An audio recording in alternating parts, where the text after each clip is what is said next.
الوهم وأكرمنا بنور الفهم وافتح علينا بمعرفة العلم وحسن أخلاقنا بالحلم وسهل لنا أبواب فضلك وانشر علينا من خزائن رحمتك يا أرحم الراحمين. سبحانك لا علم لنا إلا ما علمتنا إنك أنت العليم الحكيم. رب اشرح لي صدري ويسر لي أمري واحلل عقدة من لساني يفقهوا قولي بجاه النبي وصحبه وآله أما بعد. Bismillahirrahmanirrahim.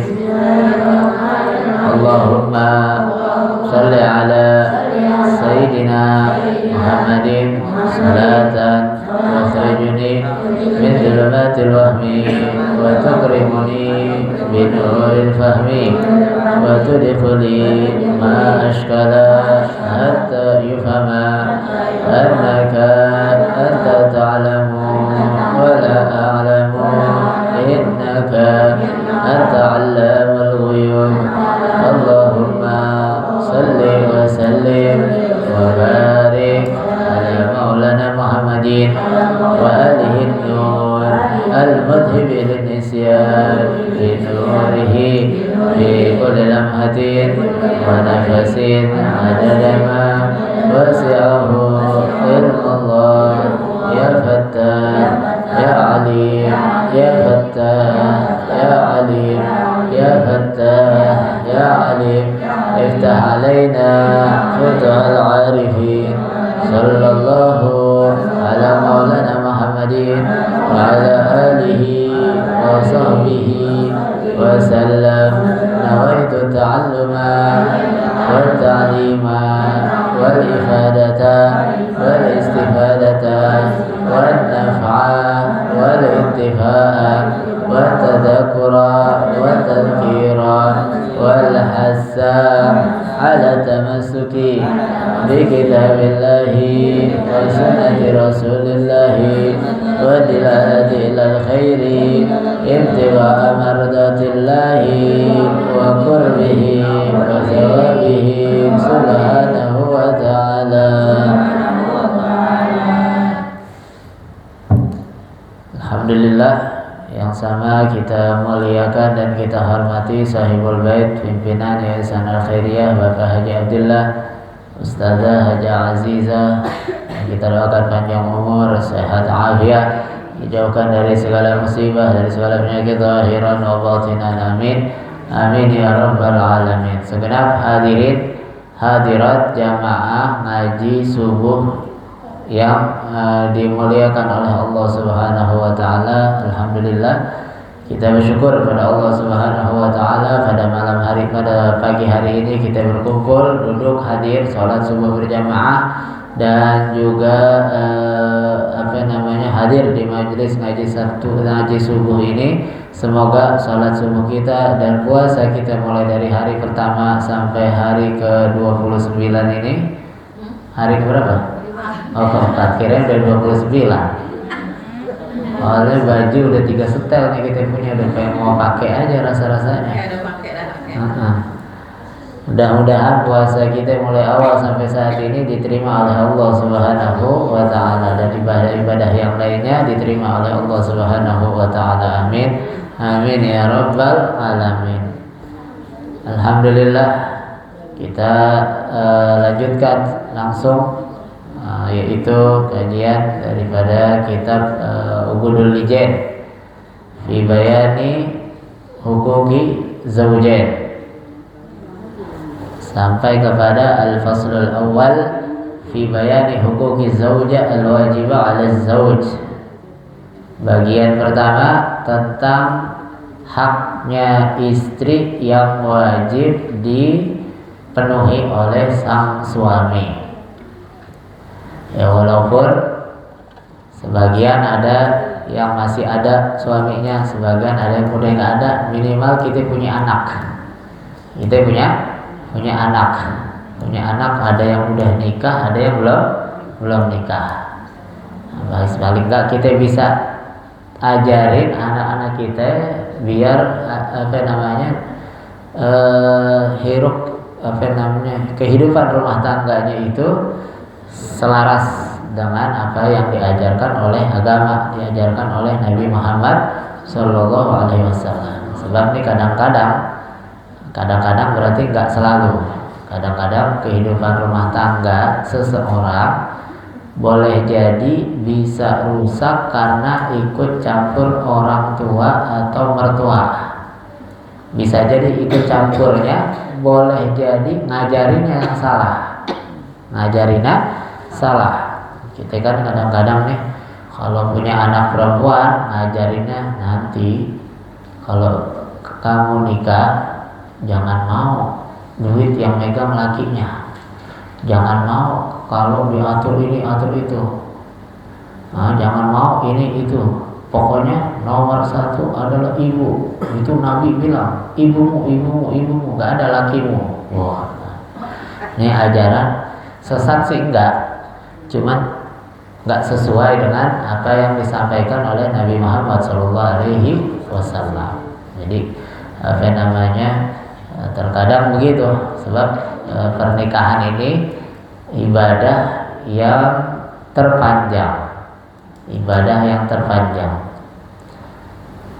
Berbukanya kapan?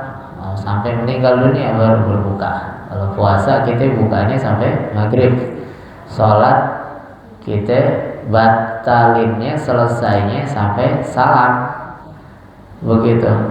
Terus apalagi zakat sekali bayar selesai, sekali dikeluarkan selesai. Ibadah haji 3 hari, 5 hari, anggap 5 hari wukuf, kemudian di Mina, Muzdalifah, kemudian ke Mina. Di Mina juga nggak banyak, nggak lama, cuma 2 hari. Jarang yang sampai 3 hari. Orang Indonesia jarang yang ambil nafar sani, ambilnya nafar awal sebentar. Tapi pernikahan ini panjang, ibadah yang panjang, begitu. Makanya karena dalam pernikahan segala sesuatunya itu berpahala. Apapun yang dilakukan ketika selaras dengan ajaran Nabi Muhammad akan menghasilkan pahala yang besar, pahala yang tinggi. Makanya banyak ujian dan gangguannya. Kalau orang tua anak sopan, hormat, terus bakti sama orang tua, masuk akal, terus logik, masuk logika. Sebab main hitung-hitungan aja udah pantas banget, dihitung, diurusin dari kecil, dibiayain dari kecil, itu pantas banget buat membalas kebaikan daripada orang tuanya. Mau hitung-hitungan tuh tetap harus menghormati, harus berbakti, begitu orang tua. Nah, ini sekarang agama minta seorang perempuan yang dari kecilnya diurus sama orang tuanya sampai dewasa, sampai pinter, segala macam, mati. Nggak dicas ya? Kalau dicas nggak mungkin mati nih. Nah, dicas kan? Nggak mungkin mati kalau dicas.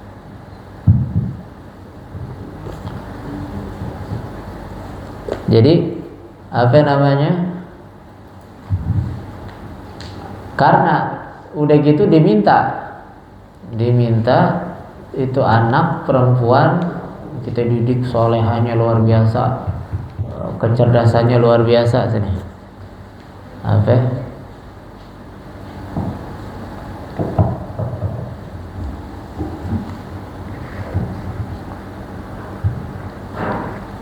Yang menguji kesabaran bukan cuma 6 orang, sampai mik-miknya juga menguji kesabaran.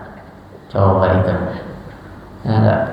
Kalau ibu nih punya anak 1, badungnya, susahnya, nggak nyambungnya diajak ngobrol, 1 udah puyeng banget tuh. Nah, kita di sini ada 6. 6-6-nya disuruh apa, dikerjain apa, begitu. Itu yang yang bikin kita takjub dan heran. Dari zaman tahun 80-an begitu juga apa enggak, mulai dari tahun 2000 ada aja orang begitu. Ada modelnya Nah, modelnya sama begitu semua. Nah, satu contoh biar nangkep. Satu orang disuruh ambil cabai di atas. Suruh ambil cabai di atas. Metik ada pohon cabai ini di atas. Ditungguin kok lama. Kan cabai kita buru-buru ini. Maunya cepat, tinggal ambil, turun, pulang, selesai. Ditungguin lama banget, kagak kelar-kelar, kagak nyampe-nyampe nih. Sekalinya turun udah lama banget, dia turun dibawa biji cabenya. Dikeletin atau dia bilang, kenapa kok lama? Tangan saya panas loh. Kok panas kenapa? Diunjukin biji cabai. Ya boleh jadi panas, emang dikeletin sama dia. Tuh bayangin. Itu nggak satu yang begitu, rata, hampir semuanya. Jadi sebenarnya kita ini apa namanya? Orang Nabi bilang Ramadan bulannya sabar. Kita bukan Ramadan doang bulannya sabar. Setiap bulannya mesti sabar. Kalau nggak sabar bisa apa namanya TBC gitu. Kalau nggak sabar bisa TBC. Jadi apa namanya itu satu contohnya. Banyak lagi yang modelnya macam-macam gitu. Model macam-macam ada aja.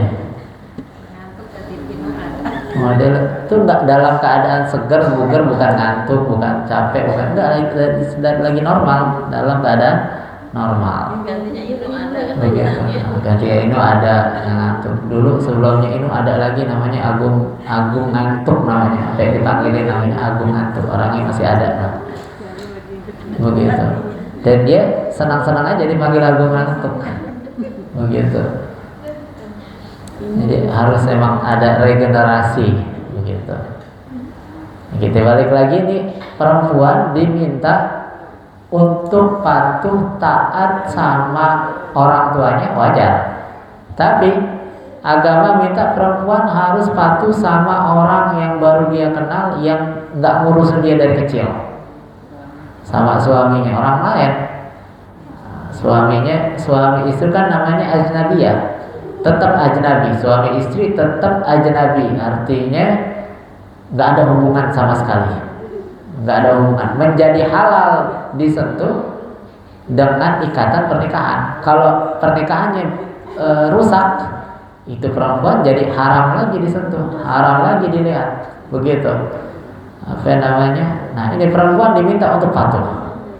Nah di situ apa namanya diuji yang namanya mujahadah. Tadi kita dengar disuruh apa ya? Mujahadah, disuruh apa tadi? Jihad. Disuruh mujahadah, melawan hawa nafsu. Mujahadah. Nah, kalau udah mujahadah dilawan, baru hidayah itu bakal dituntun sama Allah. Walladzina jahadu fina lanahdiyahum subulana. Jadi apa namanya, makanya banyak ujiannya. Nah kita mesti tahu diuji dari mana, mesti bagaimana, begitu. Jadi kita bisa, kalau kita tahu, minimal kita bisa ajari tuh anak perempuan kita.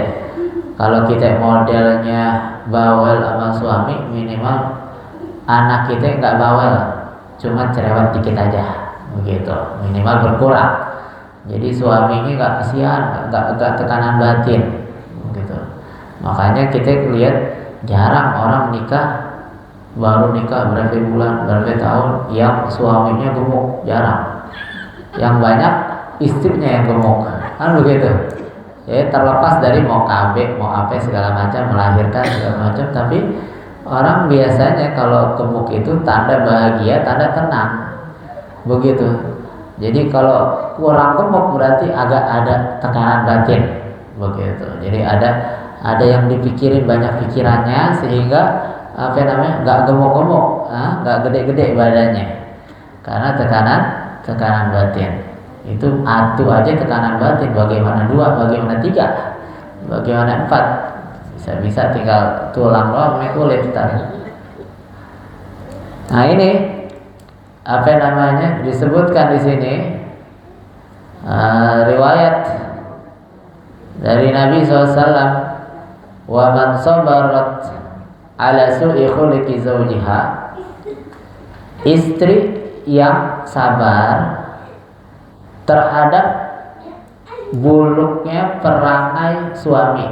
Kemarin istrinya yang tidak baik, Sekarang kalau istri punya suami yang tidak baik, suaminya mungkin galak, atau suaminya pelit. Artinya pelitnya ngasih nafkah cuma sedikit gitu. Pelitnya nggak sampai mengurangi kadar kewajiban.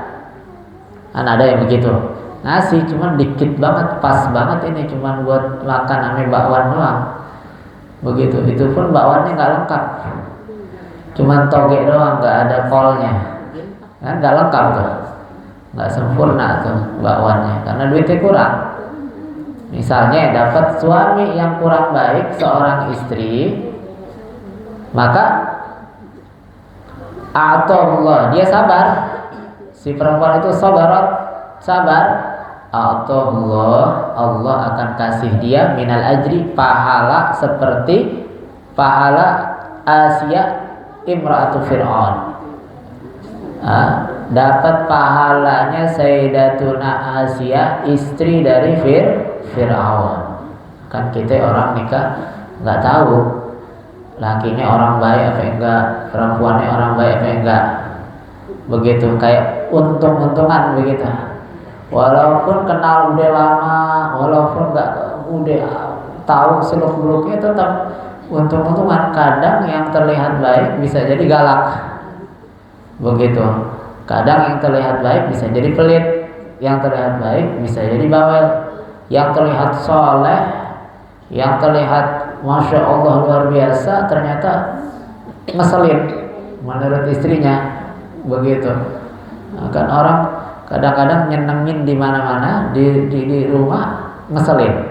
Begitu, di rumahnya ngeselin. Nah, kalau punya suami model begitu, sabar, dapat pahala seperti pahalanya istrinya Fir'aun, Sayyidatuna Asia. Ini Sayyidatuna Asia, salah satu dari 4 pemimpin wanita nanti di surga.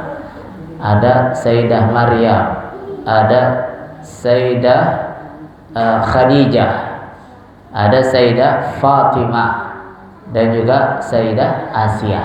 Ini 4 pimpinan perempuan-perempuan nanti di surganya Allah Subhanahu wa ta'ala.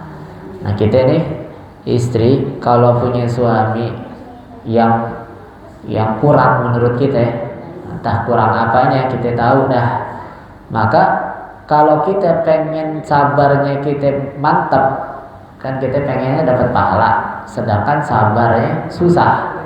Mau jadi perempuan sabar kan susah. Caranya gimana? Caranya bandingin kehidupan kita dengan kehidupan Sayyidah Asia. Kita tahu kan Sayyidah Asia gimana hidup bareng Fir'aun. Dia beriman, sedangkan Fir'aun ngaku Tuhan. Tuh bagaimana kehidupannya dia, keadaannya dia bagaimana itu. Tapi segitu buruknya Fir'aun, Sayyidah Asia tetap patuh taat kepada suaminya yang model kayak Fir'aun. Kita bandingin dah, suami kita kira-kira sampai ke derajat Fir'aun apa enggak? Rasa-rasanya suami kita itu enggak Fir'aun banget.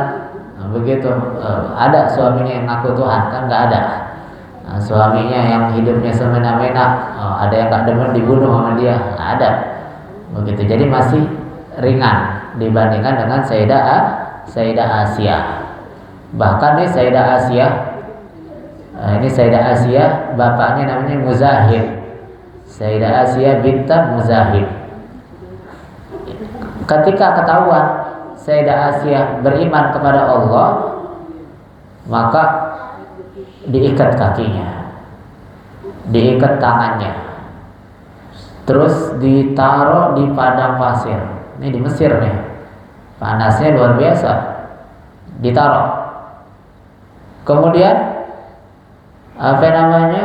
biar dia itu kepanasan di bawah matahari, teriknya matahari. Ternyata ketika dia ditaruh di tanah lapang begitu, mataharinya selalu dialingi oleh sayapnya malaikat. Kelihatan mendung daerah tempat Sayyidah Asia, masih ditolong sama Allah Subhanahu wa ta'ala. Akhirnya Fir'aun murka, ditaruh batu yang besar di atasnya, ditibanin batu. Ini perempuan ditibanin batu, bagaimana ya rasanya? Begitu, ditibanin batu yang luar biasa besarnya. Akhirnya ketika ditaruh batu, udah pasti bakal hancur, bakal meninggal dunia. Batu gede ini, nggak batu kecil. Batu kali dah gitu, kita bayangin batu kali segede gitu taruh di atas badannya seorang perempuan yang pada dasarnya perempuan nggak begitu kuat dibandingkan laki-laki. Akhirnya dia doa sama Allah, Rabbi ibnili indaka baitan fil jannah. Ya Rabb, ini saya bentar lagi rasa-rasanya mau dimatiin sama Fir'aun, maka bangunkan saya istana di sorga. Doanya daripada Sayyidah Asia. Maka setelah dia doa, absarat, dia memandang, ada pandangan dia lihat. Dia lihat tempatnya dia nanti setelah wafatnya, yaitu ada istana yang dibangun dengan hiasan marmer yang putih. Begitu. Setelah dia lihat, nah, tentunya orang kalau dilihatin tempatnya dia ketika sebelum wafat, wajahnya tersenyum berseri-seri karena tahu tempatnya enak habis ini. Biarin susah sekarang, yang penting habis itu senang. Ada arepan-arepannya. Nah, sehingga ketika dia lihat itu langsung ditiban batu dan meninggal dunia. Meninggal dunia tanpa rasa sakit. Nah, tanpa rasa sakit. Dia pikir Fir'aun itu dia merasa sakit yang luar biasa, ternyata dia Sayyidah Asia tidak merasa sakit sama sekali. Nah, ini kemuliaan dari Allah Subhanahu wa ta'ala. Tinggalnya sama Fir'aun. Tuh, perempuan tinggalnya sama Fir'aun. Ada yang katakan di riwayat, meskipun dia taat dalam urusan rumah tangga, ini dia Sayyidah Asia tidak pernah berkumpul dengan Fir'aun. Nggak punya anak. Nah, makanya nggak punya anak ini. Malah mengambil anak yang nemu di sungai. Siapa? Nabi Allah, Nabi Musa dididik sama Fir'aun. Nabi Musa dididik dan diurus, dirawat oleh Fir'aun. Dia ketakutan anak bayi laki-laki, ternyata bayi laki-lakinya ada di rumah yang bakal menghancurkan adidaya kekuatan dan kesemena-menanya daripada Fir'aun. Ini orang sabar, istri yang sabar, dapat pahala seperti pahalanya Sayyidah Asia. Ada lagi perempuan zamannya Fir'aun yang terkenal juga, kita sering dengar, malah ada lagunya. Siapa ya? Sayyidatuna Masyitah. Sayyidatuna Masyitah. Sampai Sayyidatuna Masyitah dari saking tingginya makamnya, derajatnya di sisi Allah, Nabi Muhammad ketika Isra Mi'raj diminta mampir di perkuburan daripada Sayyidah Masyitah. Di tengah perjalanan Nabi dengan Malaikat Jibril, Nabi cium nih aroma wangi dari mana? Itu wangi ini kuburan Masyitah, tukang sisir putrinya, anak-anaknya daripada Fir'aun. Datang Nabi di situ, sholat di situ. Tentunya Sayyidah Masyitah bukan Nabi, bukan Rasul karena perempuan, tapi Nabi datang ziarah dan sholat, mengambil berkah dan menambah keberkahan pada tempat tersebut. Begitu. Nabi Muhammad mampir, ngambil barokah dan menambah keberkahan di tempat tersebut. Jadi ziarah orang soleh, kan ini orang soleh, bukan Nabi, bukan Rasul. Kalau ziarah Nabi Rasul wajar. Ini ziarah orang soleh, bukan Nabi, bukan Rasul. Hanya orang yang makamnya tinggi di sisi Allah Subhanahu wa ta'ala. Tapi Nabi mampir duduk. Seorang Nabi yang paling mulia sejagat raya diminta mampir untuk ngambil barokah dari tempatnya Sayyidatuna Asia. Nah, ini ketika seorang istri sabar menghadapi suami, maka dia akan mendapatkan kemuliaan yang tinggi di sisi Allah Subhanahu wa ta'ala. Tentunya orang sabar sama suami gak mudah, gak gampang. Pasti ada aja ujiannya. Kita punya gengsi, kita punya sombong, kita punya ego. Begitu yang ngapain amat mau tunduk patuh sama orang yang kita baru kenal, itu bisikan kita. Nah, tapi kita kalahkan itu untuk mendapatkan kebahagiaan yang hakiki. Kita sering sampaikan tuh kejadian yang di Jawa Timur, di Banyuwangi, perempuan yang selalu disiksa. Singkat cerita, perempuan disiksa selalu, semasa hidupnya disiksa, orang lihatnya miris. Tapi ketika dibantuin, dibelain, pernah terjadi di KDRT di jalanan, dibantu sama warga, suaminya mau dipukulin, sehingga istrinya malah belain suami, jangan pukul, udah biarin aja, dibelain masih. Padahal suaminya luar biasa. Nah, kita kalau melihat kehidupannya dia, kita bakal, kasihan banget tuh orang, miris banget, mau aja lagi tuh bini. Kalau kita mah pasti kita kata aja, di bini belum mau aja di KDRT sama lakinya, diem aja dan gak mau pisah, malah patuhnya makin jadi, tetap patuh, tetap taat, tetap nurut tuh istrinya. Sehingga baru terungkap setelah beberapa tahun meninggal, akhirnya istrinya meninggal. Bahkan ada indikasi meninggalnya karena sebab KDRT, meninggal, istrinya meninggal. Nggak lama setelah itu, namanya Allah Maha Adil, suaminya pun kena musibah, sakit, stroke parah segala macam, sangat lama sakit dan meninggal dunia juga. Meninggal, istrinya meninggal duluan, suaminya meninggal belakangan, dikubur masing-masing tempatnya. Setelah beberapa tahun, mungkin 20 atau 30 tahunan kira-kira, beritanya ada di koran saat itu.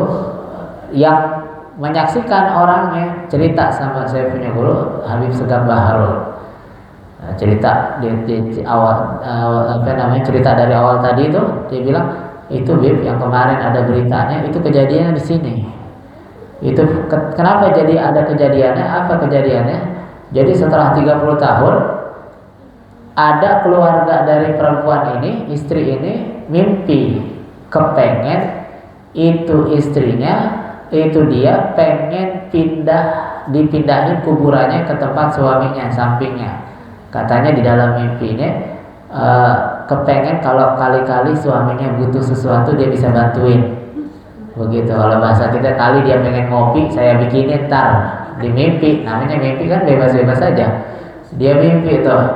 Akhirnya keluarga yang bermimpi cerita kepada orang sekitar, sehingga dimusyawarahkan gimana ini, apa perlu digali, kita penasaran ini mimpinya benar apa enggak. Akhirnya kejadianlah digali kuburan si perempuan ini digali. Nah, ketika digali kuburannya, ternyata jasadnya masih utuh dan bersih, cuman kotor kena tanah aja, masih utuh dan bersih, seakan-akan hanya terlihat tidur aja. Nah, sehingga jadi rame ceritanya, cerita zaman dulunya yang kejadian KDRT itu rame lagi, dibahas lagi, disebut-sebutkan lagi, dicerita-ceritain lagi, dan dipindahin ke tempat kubur suaminya sesuai dengan yang diimpikan oleh keluarganya. Artinya Allah pengen nunjukin ini kehidupan yang kita lihat sial, sengsara atau belangsak nih kita bahasa kita. Tapi ternyata di balik itu ada makam derajat yang tinggi di sisi Allah Subhanahu wa taala. Kita kalau melihat pasti ada di sini orang yang model begitu. Kita bahlul itu perempuan mau aja, masih taat aja udah pisah. Apalagi emaknya pasti udah bisa aja, ngapain laki model begitu. Masih dipertahankan aja. Tapi di balik itu, di balik kesabarannya, dan memang nggak enak.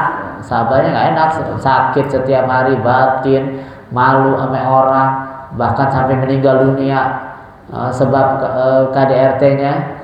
Tapi di balik itu ada kebahagiaan yang Allah berikan, yang Allah siapkan. Mau yang begitu model ogah? Mau yang begitu model ogah? Yang begitu nggak mau tuh, jangan diminta, jangan diminta. Nabi ajarin salillahil afiyah, jangan minta sakit, jangan cari penyakit. Benar juga nih orang dulu bilang penyakit dicari begitu, jangan. Penyakit jangan dicari, tapi minta, kata Nabi, minta afiyah, minta sehat selamat. Nah, kalau emang kejadian nasib kita ternyata begitu, kita tinggal respon yang baik, respon sabar, respon tabah, respon ini segala macam, responnya yang baik. Sekiranya responnya kita itu menghasilkan pahala dari Allah Subhanahu wa taala. Mudah-mudahan keluarga kita, sanak famili kita seluruhnya dijauhkan dari segala hal-hal yang dimurkai oleh Allah Subhanahu wa taala, dan semoga rumah tangga, keluarga kita, anak-anak kita, cucu kita seluruhnya menjadi rumah tangga yang sakinah, mawaddah, warahmah, yang menghasilkan putra-putri yang saleh-salehah, berbakti kepada kedua orang tuanya dan membanggakan Allah dan Rasulnya. Amin, amin ya rabbal alamin. Ini mau ada pertanyaan juga apa enggak? Kalau ada mau nanya, satu-satu ada pertanyaan kemarin. Kalau sholat, ini dulu dah. Assalamualaikum warahmatullahi wabarakatuh. Waalaikumsalam warahmatullahi wabarakatuh. Tentang sholat duha, Ustaz. Iya. Ada ya 2 rakaat, 4 rakaat ya. Digabung apa 4 rakaat, apa 2 rakaat, 2 rakaat aja, apa 4 rakaat sekalian, itu yang lebih baik yang mana gitu? Sholat duha maksimalnya berapa? 12. Yang afdol 8. Yang afdol 8. 12 maksimal. Kita laksanakannya 2 rakaat, 2 rakaat.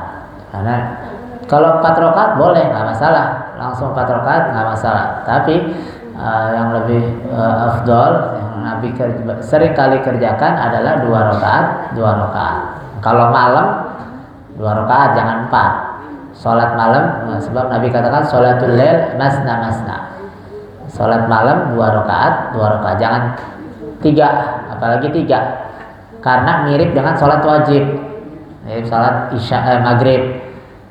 Kan mirip kalau 3. Kalau sholat duha kerjanya 2-2. 4 juga boleh, sama kayak qobliyah asar, qobliyah zuhur, qobliyah ba'diyah zuhur, 4 semua tuh. Qobliyah zuhur 4, ba'diyah zuhur 4, qobliyah asar juga 4 rakaat. Mau langsung 4 boleh, 1 salam tapi. Kalau mau 2 juga nggak apa-apa. Jadi yang lebih afdal 2 aja, 2. Begitu. Sholat asar begitu juga 2. Itu luar biasa pahala qobliyah zuhur, qobliyah asar. Zuhur adalah waktu tuftahus sama. Kan orang kadang-kadang suka biasa aja ngadepin sholat zuhur. Sholat zuhur tuh saatnya langit dibuka. Artinya kalau langit dibuka, doanya kita nyampe langsung, nyampe langsung ke langit. Begitu kalau gambarannya. Sholat qobliyah asar, Allah kasih doanya Nabi SAW, rahimahullah imra'an shalla qabla al-asri arba'ah. Semoga Allah merahmati orang yang sholat qobliyah asarnya 4 rakaat. Jadi kalau bisa sholat asar 4 rakaat, subuh 2 rakaat, zuhur kalau bisa 4, kalau nggak bisa 4 ya 2, qobliyah sama ba'diyah. Dan ini qobliyah lebih afdal dari sholat tarawih. Qobliyah ba'diyah lebih afdal daripada sholat tarawih. Jadi kalau sholat tarawih, qobliyah ba'diyahnya jangan tinggalin. Sholat tarawih di bawah level, kalau kita mau kasih level, di bawah level daripada qobliyah sama ba'diyah. Qobliyah ba'diyah sama, karena rutin dikerjain sama Nabi SAW. Assalamualaikum warahmatullahi wabarakatuh. Waalaikumsalam warahmatullahi. Satu lagi ya, kalau kita baca Fatihah sholat tarawih kan imamnya kadang-kadang cepet banget, apalagi imam yang di sini cepetnya luar biasa. Kita nggak pakai rem tuh. Untungnya nggak kayak di video, Bismillahirrahmanirrahim, amin. Tuh, di video kan begitu. Untungnya nggak begitu. Kalau begitu mungkin dihujat sama orang. Jadi sholat sunnah, pertama sholat sunnah kita mesti tahu tumakninah kan yang penting. Tumakninah itu kadarnya 1 atau 2 detik dengan sekadar mengucapkan subhanallah. Subhanallah kan 1 detik paling. Jadi sekiranya udah ruku, tenang semua anggota badan 1 detik, udah dapat tumakninah. Begitu. Jadi tumakninah nggak harus 3 kali subhana rabbiyal azimi wa bihamdi subhana rabbiyal azimi, nggak begitu. Subhanallah, anggap 2 detik deh. Begitu. Jadi itu tumakninah. Nah, terus baca Fatihah, imam yang penting Fatihahnya panjang, pendek, selesai, rapi, nggak ada yang dikurangin tasydidnya, nggak ada yang dikurangi, sah-sah aja. Begitu, nggak perlu pakai lagu alhamdulillah. Tahu diri suaranya nggak cocok pakai lagu yang model begitu, nggak cocok. Jadi yang lurus-lurus aja, yang penting benar kan, sholat yang penting benar, bukan yang penting sesuai lagunya. Begitu. Lagi jangan kebanyakan lagu, ntar kelaguan lagi. Terus, nah biasanya kalau sholat wajib imamnya pakai sakta, pakai diem. Imam yang fagi sholat habis baca Fatihah waladhdallin, diem tuh sejenak, kasih kesempatan makmumnya baca Fatihah, kan begitu. Kalau sholat ya, kalau tarawih langsung Fatihah deh, walaupun sunnah juga baca Allahu Akbar kabira, cuman karena kalau udah lewat 8:30 rasa-rasanya kaki pengen lari, jadi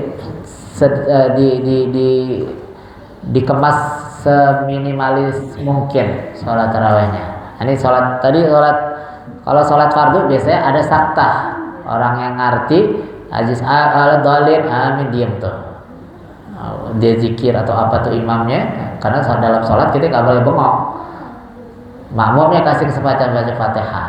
Nah, yang jadi perbincangan adalah ketika sholat tarawih imamnya jarang pakai sakta, pakai diem sejenak setelah waladhdallin amin, langsung waladhdallin amin, bismillahirrahmanirrahim, inna a'tainakal kautsar, Allahu akbar, inna a'taina lagi nih, cepet banget, inna a'taina 3 ayat doang.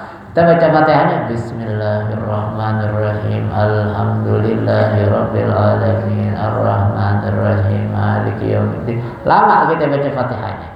Nah, kita makmum tetap wajib baca Fatihah. Makmum yang nggak masbuk wajib tetap baca Fatihah. Misalkan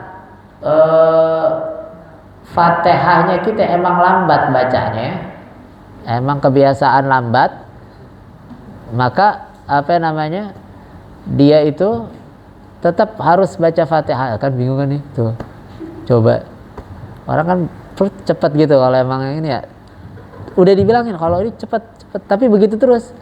Gini dulu, tadi ngapain dia diri bingung gitu, harus kan langsung set nyampe sini ada suara lagi langsung cepet, kan jadi lama tuh. Lumayan berapa menit tuh ngomongin itu doang. Setiap hari begitu, setiap saat. Bayangin tuh, 6-6-nya begitu. Bukan 6-6-nya, ada lagi yang lebih lambat tuh Rasulullah. Lambatnya naudzubillah. Begitu, masya Allah. Jalan nih, suruh nih ambil Quran di dalam. Kita udah bubar, dia belum nyampe sini bisa. Jalannya lambat. Nah itu karena kita emang lambat bacaan Fatihahnya. Nah kalau lambat dikasih kompensasi,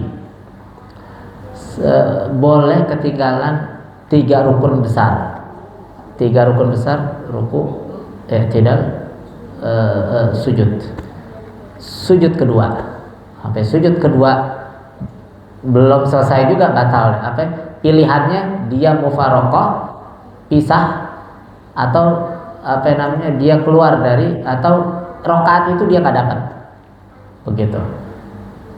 Rakaat itu dia nggak dapat karena lambat nih. Kalau normal bacaannya tapi ketinggalan, nah itu baru bisa jadi sholatnya ketinggalan, sengaja meninggalkan rukun, batal. Begitu. Tapi kalau emang bacaannya lambat begitu, emang nggak bisa dicepetin, bagaimanapun caranya nggak bisa dicepetin. Bukan nggak bisa, tapi emang kebiasaan bacanya segitu kadarnya. Nah, namanya bacaannya lambat. Nah, dia bisa ketinggalan 3 rukun yang gede-gede 3 rukun. Duduk antara 2 sujud kecil, nggak dianggap istirahat, dianggapnya itu. Walaupun itu termasuk rukun, tapi itu dianggap rukun yang nggak panjang, nggak gede. Jadi kalau ketinggalan Fatihah tetap harus Fatihahnya harus selesai, jangan ditinggal. Kecuali kita masbuk, datang langsung kita baca Fatihah, ternyata udah ruku, mau ruku, ikut ruku dah, Fatihahnya nggak perlu diselesaikan. Kalau masbuk, nah, kita tarawih kan nggak ada yang masbuk, jadi Fatihahnya diselesaikan sampai selesai. Kalau bacanya kita sambung aja Ustaz, gimana? Fatihahnya gitu, nggak satu-satu maksudnya. Alhamdulillahirabbil alamin arrahmanirrahim. Nggak apa-apa, itu namanya diwasol jadi satu. Yang nggak boleh dipisahin. Misalnya imamnya baca Fatihah Bismillahirrahmanirrahim, alhamdulillah, dia baca Fatihah, saya ikutin lah, alhamdulillahirrahmanirrahim, biar nggak bareng, dikurangin sampai ihdinas siratal mustaqim, ngasoh dulu. Ntar imamnya waladhdallin amin, baru siratal ladzina an'amta alaihim, lanjutin tuh si makmum nih, lanjutin siratal ladzina an'amta alaihim ghairil maghdubi alaihim waladdallin. Nah, itu baru baca Fatihahnya. Kan Fatihah ada syarat-syaratnya tuh. Ada 12 syarat Fatihah. Salah satunya adalah al-muwalah, harus nggak terputus, nggak boleh. Kita diam dianggap memutus bacaan, itu Fatihahnya nggak sah, diulang lagi baca Fatihahnya. Begitu. Soalnya batuk yang disengaja, bahkan batuk yang disengaja bisa membatalin sholat malah. Berhenti gitu, bisa si imam Bismillahirrahmanirrahim arrahmanirrahim, dia lihat ada orang lewat, diem, terus dia lanjutin lagi ihdinas siratal mustaqim, nah itu batal, Fatihahnya batal, dia ulang tuh Fatihahnya. Nah, karena Fatihahnya itu nggak sah. Kalau dia lanjut rukunya nggak sah, sehingga sholatnya boleh jadi nggak sah juga, karena rukun sebelumnya belum sah, dia udah masuk rukun selanjutnya. Wallahu a'lam bisawab. Atuh lagi kan jadi panjang kan kalau ada nempel ruangan. Kadang belum berfatihah, rukunya sama nempel ruangan, buat begitu udah naik lagi. Nah, rukunya nempel doang tuh akhirnya. Rukunya tadi tuh kita balik lagi. Nah, kita balik lagi, makanya ditaruhin duluan tuh tumakninahnya. Biar tengah dari tumakninah cukup. Tumakninah itu diemnya seluruh anggota badan seperti sekadar bacaan subhanallah. Ya semenit, sedetik. Ruku Allahu Akbar gitu. Udah diam, tak itu udah dapat tumakninah. Walaupun nggak keburu baca subhanallah baru sekali doang. Walaupun sekali, atau bahkan nggak kebaca sama sekali, dapat tumakninahnya boleh-boleh aja. Cuman nggak baca. Ini belum lurus banget udah naik. Nah, kalau belum lurus, kalau secet begitu baru dah. Kalau secet baru dah. Nah, nanti terselamatkannya ada pendapat yang mengatakan sholat sunnah nggak perlu tumakninah. Sholat sunnah terselamatkan, jadi sholat sunnah kita terselamatkan. Sholat sunnah itu nggak perlu tumakninah. Walaupun pendapatnya nggak kuat, tapi ada yang berpendapat sholat sunnah nggak perlu tumakninah. Yang wajib tumakninah sholat fardu. Soalnya dia nggak pernah turun. Gitu. Nah, itu emang. Allahu Akbar. Udah. Nah, itu dia. Itu dia, kembali lagi yang tadi 6 orang yang bikin sabarnya kita. Ini kita nih. Kita pegel di sampingnya. Ini yang di sini nih, yang tinggal di sini masuk surga bukan gara-gara sholat, gara-gara ngadepin 6 orang ini nih masuk surganya.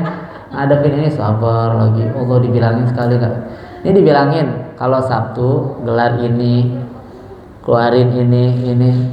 Itu Sabtu besok tetap nggak bisa. Nggak digelar, kalau nggak diliatin nggak digelar udah. Dia duduk tuh ngomong. Yang ada mulu saya nggak tuh. Tuh ada lagi tuh. Kan motor saya nggak kuat starter, saya suruh starter begini. Saya duduk di motor starter, jangan ambil sapuin ban saya. Tuh. Kalau itu udah ketahuan yang mana orangnya, yang itu tuh pasti. Tuh yang itu tuh. Nah, tuh kan. Tuh yang itu. Kita starter motor diambil gimana? Nggak bisa membuat saya sapuin. Kan gimana itu? Ini masuk surganya gara-gara dia tuh. Dibangunin subuh nih, di azan lewat, ayo bangun cepet. Kan orang bangun cepet kamar mandi. Dia bangun di kamar tuh, dia madep ke lemari, dia balik sini, terus ada tiang tuh, tiang kayak begini, dia ambil wudhu di situ, dia gini. Lu mau ngapain? Hah, gitu. Hah. Dia ngambil wudhu di situ, tuh coba bayangin. Sama orangnya dia juga tuh ngambil wudhu deh.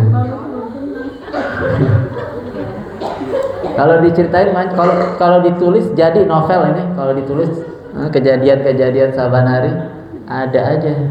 Ya mudah-mudahan dah. Kalau dia pulang nggak begitu lagi, biar pada sehat di rumahnya. Kasihan orang-orang di rumahnya ntar. Wallahu a'lam bishawab. Fatihah bil qabul wa tamat rasul wa ila hadratir rasul. Al-Fatihah. A'udzubillahi minasyaitonir rajim. Bismillahirrahmanirrahim. Alhamdulillahirabbil alamin arrahmanir rahim maliki yaumiddin. Iyyaka na'budu wa iyyaka nasta'in. Ihdinas siratal mustaqim. Shiratal ladzina an'amta 'alaihim ghairil maghdubi 'alaihim waladdallin.